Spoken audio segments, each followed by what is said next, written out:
Muy buenas noches, hermanos, ¿cómo están? Estamos estudiando el libro de Marcos y vamos a pedirle al Señor para que Él bendiga su palabra, para que nos dé entendimiento, sabiduría y salvación por las personas que aún no le conocen. Padre nuestro que estás en los cielos, tu nombre es excelso sobre todo, tú eres majestuoso, tú eres sin igual, tú eres santo, santo, santo. Y gracias, Padre, por él. Porque al contemplar la persona de nuestro Señor Jesucristo, Él es precioso, Él es sin igual. Gracias porque Él vino, el Rey de Reyes, Señor de Señores, a dar su vida en rescate por cada uno de nosotros. Te pedimos, Padre, para que seas tú bendiciendo tu palabra, para que seas tú hablando a nuestros corazones. Te pido también por salvación de las personas que aún no te conocen. Pedimos para que tu Santo Espíritu abra sus corazones, abra sus mentes y que hoy sea el día en que puedan venir en pos de ti. Te encomendamos este tiempo, que todo sea para tu gloria y para tu honra. Marcos nos presenta al Señor Jesucristo como el siervo, como aquel Rey de Reyes, Señor de Señores, que vino a dar su vida en rescate por todos. Y es donde lo leemos, Marcos 10:45. Vemos que Marcos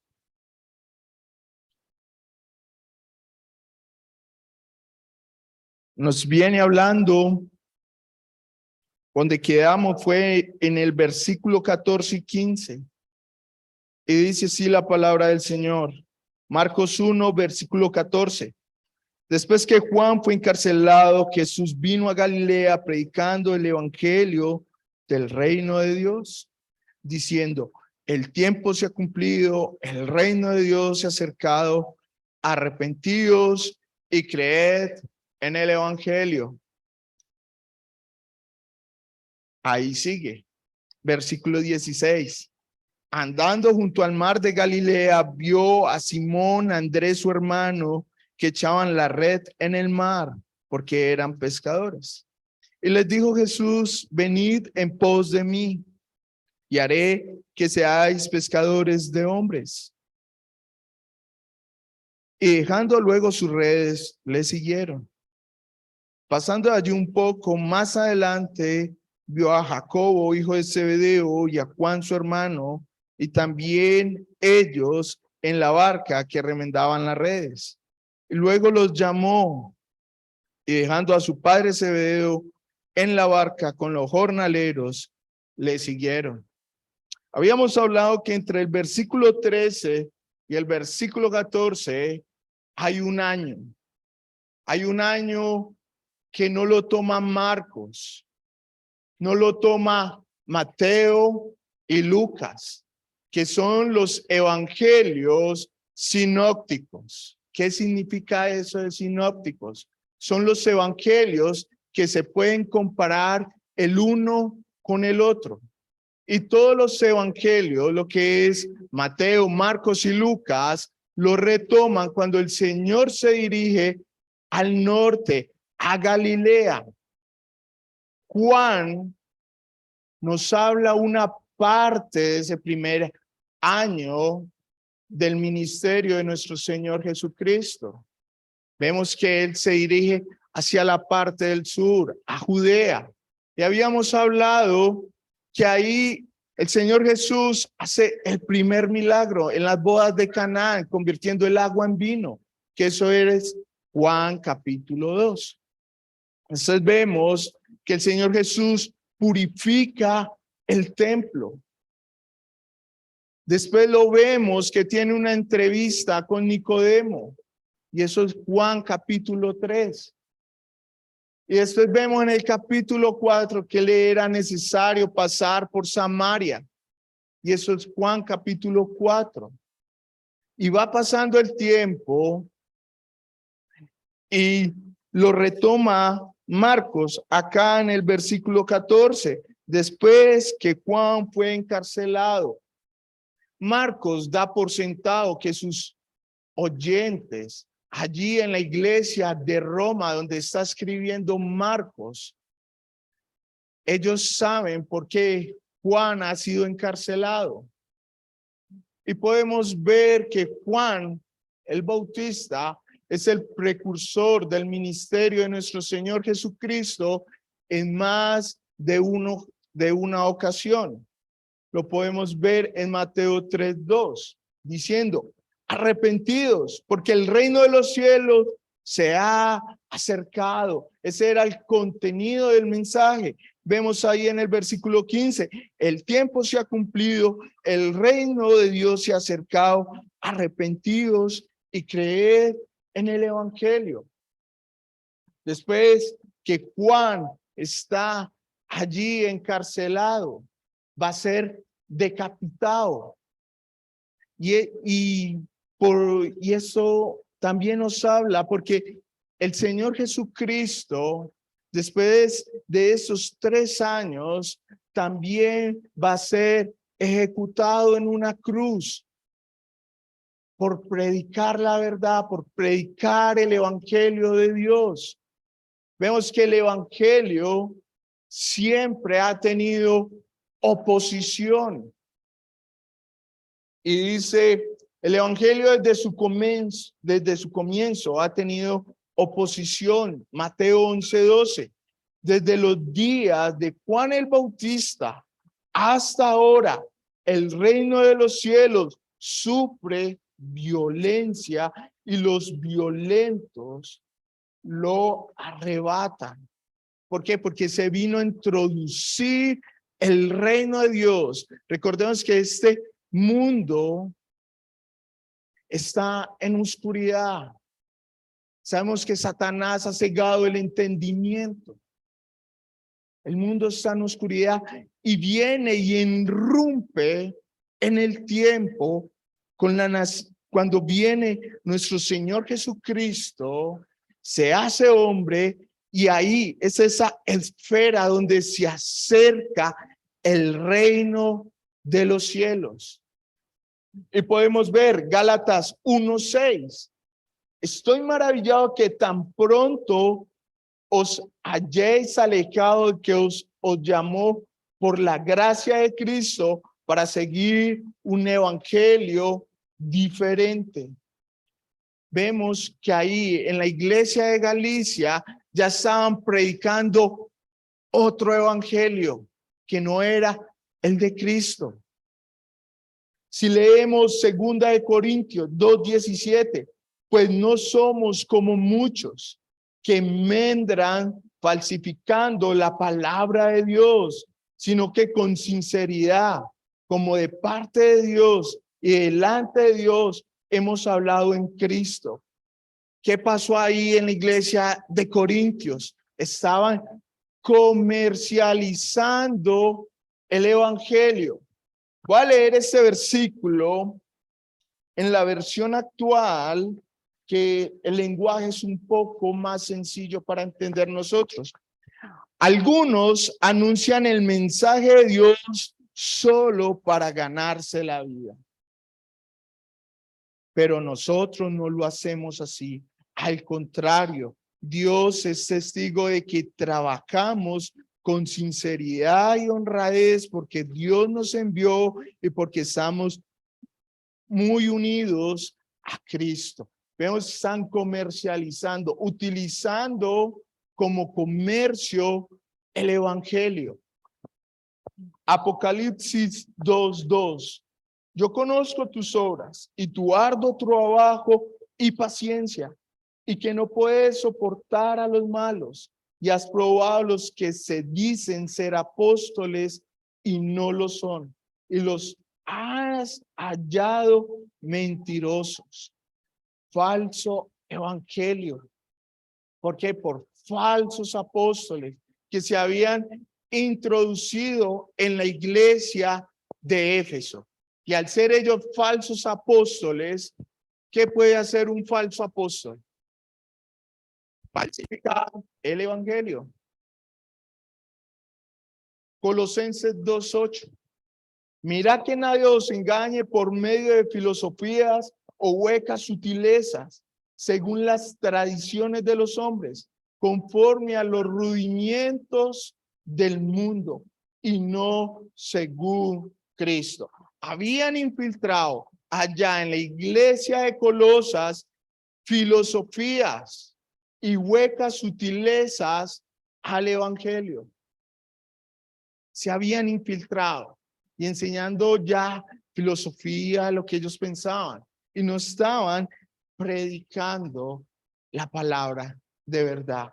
Filipenses 3:2, guardados de los perros, guardados de los malos obreros, guardados de los mutiladores del cuerpo. ¿Cómo están siendo esos hombres allí en la iglesia de Filipenses?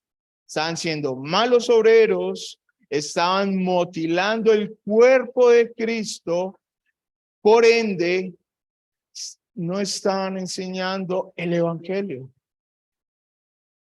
Filipenses 3:18, porque por ahí andan muchos, de los cuales os dije muchas veces, y aún ahora lo digo llorando, que son enemigos de la cruz de Cristo. La cruz es la cúspide, el punto más alto del evangelio. Y si son enemigos de la cruz, son enemigos del evangelio, de esas buenas noticias que ha traído nuestro Señor. Vemos que el Señor vino predicando, diciendo, el tiempo se ha cumplido, el reino de Dios se ha acercado. Arrepentidos y creed en el evangelio. ¿Cómo era la predicación de Juan? Arrepentidos, el reino de Dios se ha acercado.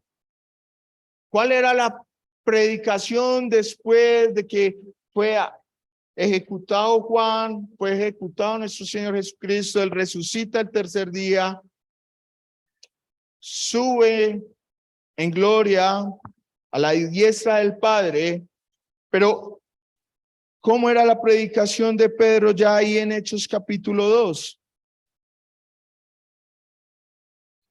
Hechos 2:38.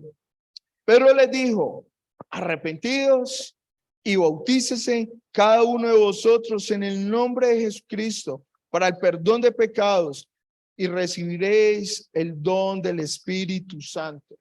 Pasamos un capítulo más, Hechos capítulo 3, versículo 19.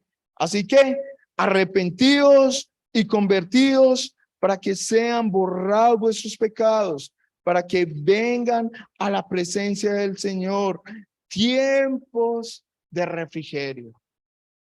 ¿Cuál es el estándar de la predicación? Arrepentidos y creed. Y eso no se puede negociar. Para poder entrar al reino de Dios, nos tenemos que arrepentir y creer. ¿Creer en quién? En la persona de nuestro Señor Jesucristo. Y vemos que no tomó por sorpresa al Señor Jesús el encarcelamiento de Juan. Está el Señor Jesús en Judea y él se da cuenta que Juan, en la parte de Galilea, en la parte del norte, es encarcelado.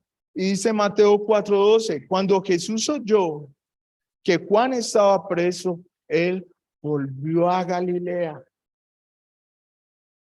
Y Lucas nos habla algo similar. Dice Lucas 4:14, y Jesús volvió en el poder del Espíritu a Galilea y se difundió su fama por toda la tierra de alrededor. Vemos que el Señor Jesús sube lleno del Espíritu Santo El Señor tiene el control de todo y va y ocupa aquel vacío que deja Juan. Juan es quitado y comienza el ministerio de nuestro Señor Jesucristo. Los sí y los no son de Dios. Las cosas nunca salen como nosotros queremos. Es bajo la voluntad de Dios. Y bajo la voluntad de Dios, el Señor Jesús sube a Galilea. Dice que estaba lleno del Espíritu Santo. A él ningún hombre lo estuvo manejando. El Señor Jesús siempre tuvo el control de todo y él va lleno del Espíritu Santo y llega a Galilea, y eso nos enseña, hermanos, que tenemos que aprender a esperar en Dios. Con mi tía, la llevaba para un examen, la abracé. Ese fue el último abrazo que yo le di, la abracé, oramos para que todo saliera bien. Y nos fuimos para el examen médico que ella tenía, y en el examen le dio un infarto. Dios tiene el control de todo, mis hermanos. Ese día el Señor me dijo, no, la voy a traer a mi presencia a ella. Pero todo es bajo el control de Él. Nunca pensemos. Yo me he desesperado muchas veces, pero mi esposa y yo hemos podido ver que el Señor tiene su tiempo, que el Señor tiene el control, que hay que creer en Él, que todo hay que dejárselo en sus manos. Estos versículos 14 y 15 a nosotros nos parecen muy sencillos, pero esos dos versículos son el fundamento de nuestra fe, hermanos. Es la bisagra. Es la bisagra porque es donde entra nuestro Señor en su ministerio más popular del segundo año. Y podemos ver 4 transiciones. Una transición del ministerio de Jesús de Judea a Galilea. El Señor está en el sur, sube al norte, donde está lo más poblado. Una transición del encarcelamiento de Juan al ministerio público de nuestro Señor Jesucristo, porque es donde lo retoman todos los evangelios, el resto de evangelios. Hay una transición de la oposición de Juan y la oposición de Cristo. Vamos que va a haber una oposición porque Juan está predicando y le dice a Herodes que estás bajo pecado, que la esposa que tiene nuestra esposa es la hermana, es la esposa de tu hermano Felipe, y por eso es encarcelado. Y después vamos a ver el Señor Jesucristo predicando la verdad y vamos a ver esa oposición al Señor. Hay una transición de un ministerio poco conocido del primer año de nuestro Señor Jesucristo a un ministerio más conocido y mucho más impactante en las personas. En este segundo año vemos el Sermón del Monte. Vemos el Señor predicando, sanando, sacando demonios. La gente escuchando la palabra. Juan enseñó el arrepentimiento, pero no habló del evangelio, porque nuestro Señor Jesucristo es la encarnación del evangelio. En el Señor Jesucristo donde inicia y termina el evangelio. Porque nuestro Señor Jesucristo es esa esperanza de nuestro evangelio. Porque nuestro Señor Jesucristo es la verdad del evangelio. Por eso Juan nada más decía, arrepentidos, el reino de Dios se ha acercado. Y vemos que Mateo es judío. A los que le escribe son judíos. Por eso vamos en Mateo, se lee el reino de los cielos, el evangelio de Cristo. ¿Por qué? Porque el judío evitaba mencionar el nombre de Dios. Pero como Marcos, su audiencia son romanos, no tiene ese problema. Por eso dice que el tiempo se ha cumplido, el reino de Dios se ha acercado, arrepentidos, creed en el evangelio. Dice el 14, del reino de Dios. Y miramos ahí el tiempo. Y no me gusta utilizar ni hablar en griego ni nada de eso, porque me gusta que todo sea más sencillo. Pero en este momento lo tengo que hacer por la diferencia. Acá el tiempo, dice, el tiempo se ha cumplido, no está hablando en tiempo cronológico. Es decir, mañana voy a salir a las 8 de la mañana. No es ese tipo de tiempo el que se está mencionando acá. Se están hablando del kairos, que es el tiempo propicio o el tiempo de Dios. Es muy diferente. Ese es el tiempo de Dios. No es todo en tiempo así, sino que es el tiempo de Dios. Y el tiempo de Dios es muy diferente a nuestro tiempo. Por eso dice que diciendo el kairos se ha cumplido. ¿Por qué? Desde Génesis 3, versículo 16, la promesa que le hace Dios allí a Adán y a Eva cuando pecaron, que va a venir un descendiente. Y comenzamos a ver, comienza la descendencia del hombre.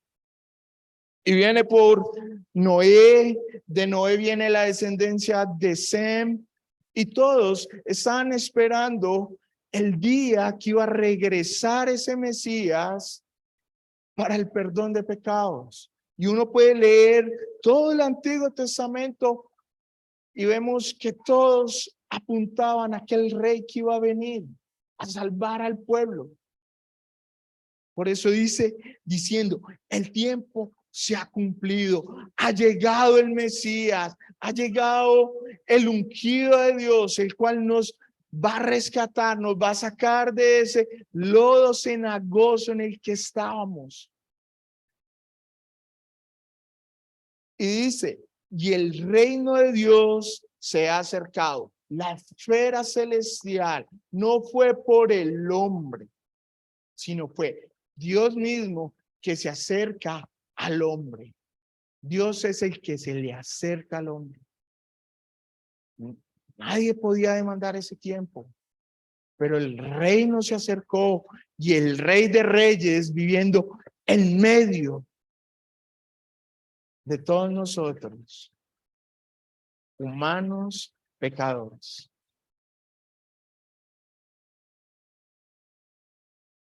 Y porque Dios se ha acercado, Dios espera una respuesta. ¿Y cuál es la respuesta? Arrepentidos y creer en el evangelio. Tenemos que tener ese cambio de mente, ese giro en U.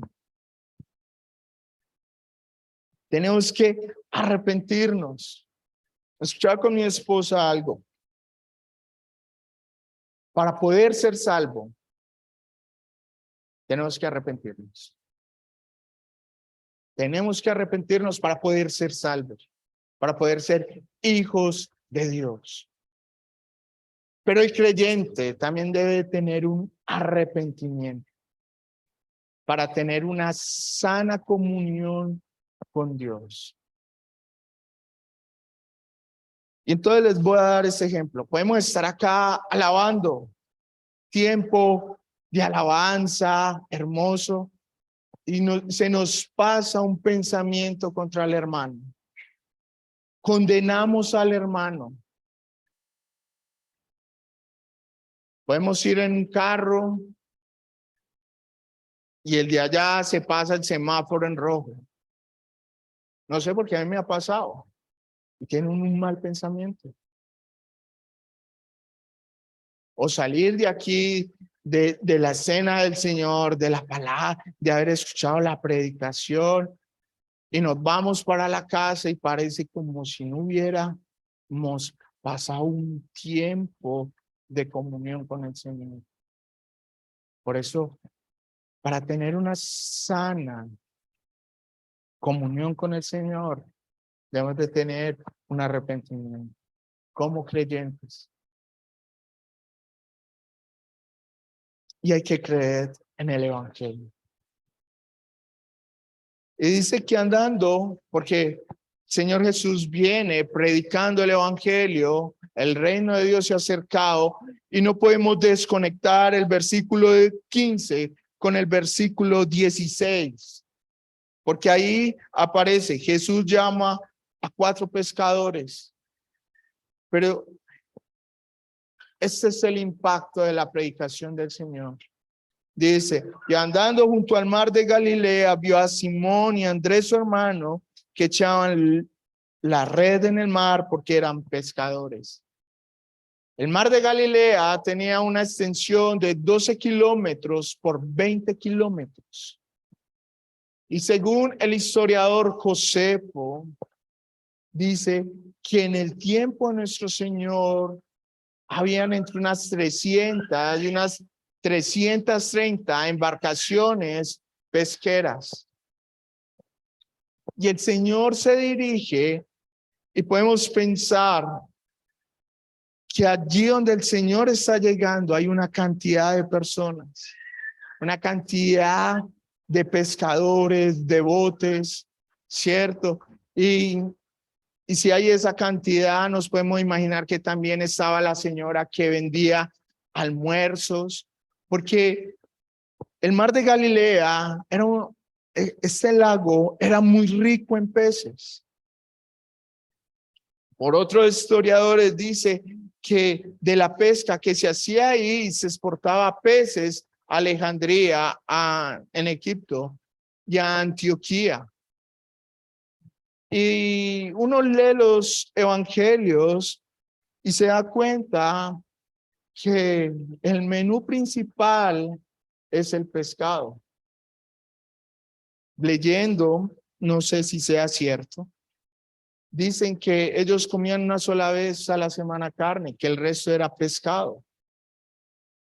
Y el pescado lo salaban. Entonces nos podemos ver que había una gran industria pesquera en el tiempo del Señor Jesús. Pero viene el Señor y llama a Pedro y a Andrés. Sabemos que en Juan capítulo 1 tenía un contacto con el Señor. Ellos ya habían andado con el Señor, habían escuchado al Señor, pero llega el Señor donde están ellos y dice, y vio a Simón y Andrés, su hermano, que echaban la red en el mar porque eran pescadores, y les dijo Jesús, venid en pos de mí. Y es el mismo llamado que nos hizo a cada uno de nosotros que hemos creído. Venir y en pos de ¿quién? De Cristo. Ellos estuvieron un tiempo parcial, pero acá el Señor les está diciendo, vengan en pos de mí, de mi señorío. Y podemos pensar que el Señor no nos ha llamado a nosotros para ser pastores ni líderes, pero es el mismo llamado que nos hace a cada uno y es un llamado personal, porque la salvación es personal, es individual, porque yo soy salvo no quiere decir que mis hijos sean salvos. Es un llamado personal. Y amigo, amiga que está aquí y que aún no has creído en el Señor Jesucristo, hoy es el día de salvación. Hoy es el día que el Señor te está llamando a ti a que vengas en pos de Él. Hoy es el día de salvación. Hoy es el día que Él sea tu Señor. Que tú te des a Él sin reservas, dándole el 100%. Dice, y haré que seáis pescadores de hombres. Entonces, el llamado, venid en pos de Él, ¿cierto? El propósito, predicar el evangelio. Dice Pablo en Romanos, ¿cómo van a creer los que no han oído? Nosotros somos llamados a pescar allí, donde estaban en ese río, en ese lago, perdón, los peces esparcidos. Así tenemos que salir allá a pescar las almas. Acá en esta parte era donde habían más personas, donde se hacía la mayor parte, porque era muy costero. De por sí habían unas 30 provincias pesqueras.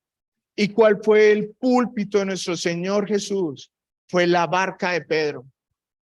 El Señor Jesús se hacía ahí en la barca de Pedro y comenzaba a proclamar el evangelio allí en Capernaum, donde habían más personas, donde era más corriente de ver la gente pasar, donde la gente hacía negocios. Ahí es donde uno ve el gentío. Yo cuando me voy a comprar mercancía, voy al centro de Cali, eso es lleno de gente. La gente comprando una cosa a la otra. Y así en el tiempo de Jesús, eso estaba lleno de personas. Y ahí es donde el Señor era donde estaba predicando el evangelio, donde la gente podía escuchar y podía creer. Y algo en particular que uno ve en el tiempo de Jesús, los discípulos escogían su maestro. Los discípulos llegaban, se hacía por respeto al maestro de lejitos, le decía, maestro, quiero ser tu discípulo, quiero que tú me enseñes. Pero el Señor Jesús no fue así. En Juan capítulo 15, Juan capítulo 15, versículo 16. Juan 15, 16 dice, no me elegisteis vosotros a mí, sino que yo os elegí a vosotros. Y os he puesto para que vayáis y lleváis fruto, y vuestro fruto permanezca, para que todo lo que pidieres al Padre en mi nombre, Él los dé. Vemos que ahí en Juan 15 está el Señor en la última cena, hablando en intimidad con sus discípulos y dice, yo fui el que os escogí. Ahorita el hermano también leyó un versículo muy similar, diciendo que el Señor los había escogido. Y amigo, amiga, tú en esta noche no estás por casualidad de la vida. El Señor fue el que te trajo. El Señor en su bondad y en su misericordia te trajo en esta noche para que escuches su palabra y para que creas, para que vengas en pos de Él. Sigue diciendo, y dejando luego las redes, le siguieron. Pasando de allí un poco más adelante, vio a Jacobo, hijo de Zebedeo, y a Juan, su hermano, y también ellos en la barca que remendaban las redes. Y luego lo llamó y dejando a su padre Zebedeo en la barca con los jornaleros, le siguieron. Nosotros tenemos una concepción de que los discípulos eran personas pobrecitas, ahí. No, vemos que el papá de Juan y de Jacobo tenía jornaleros, tenía empleados, porque el negocio era grande en la pesca. Y Pedro y Andrés eran conocidos de Juan y de su hermano Jacobo. Dice en Lucas capítulo 5, versículo 10. Y asimismo Jacobo y Juan, hijos de Zebedeo, que eran compañeros de Simón. Eran compañeros de pesca, se conocían y tuvieron también el mismo llamado de venir tras de él y que dejaran las redes y que tomaran la red del evangelio. ¿Para qué? Para llevar las buenas nuevas. Ese es el llamado que nos está haciendo hoy el Señor. Hoy tenemos que venir en pos de Él. A veces nosotros queremos dejar cierto porcentaje para nosotros. Y con el Señor es el 100%.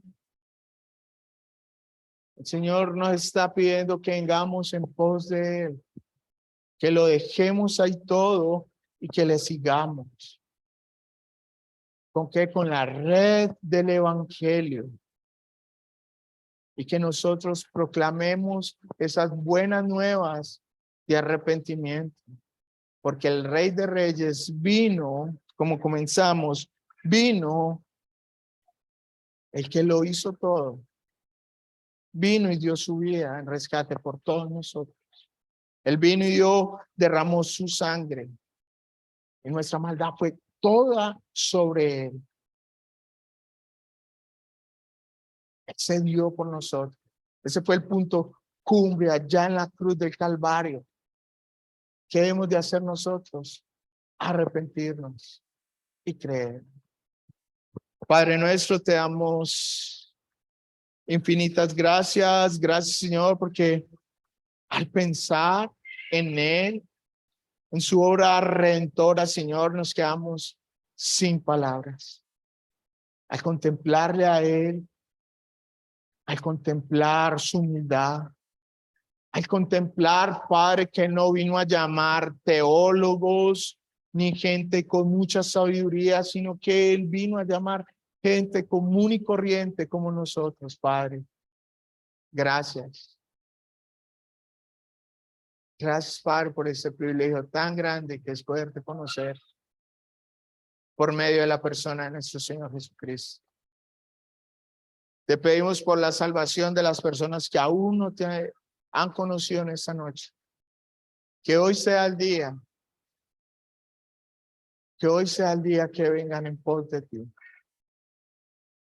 Y ahora, al ir a nuestros hogares, te pedimos, Señor, para que tú nos lleves con bien. Guárdanos y protéjanos de todo mal y de todo peligro. Así que ahora en el nombre que es sobre todo nombre de nuestro Señor Jesucristo. Amén.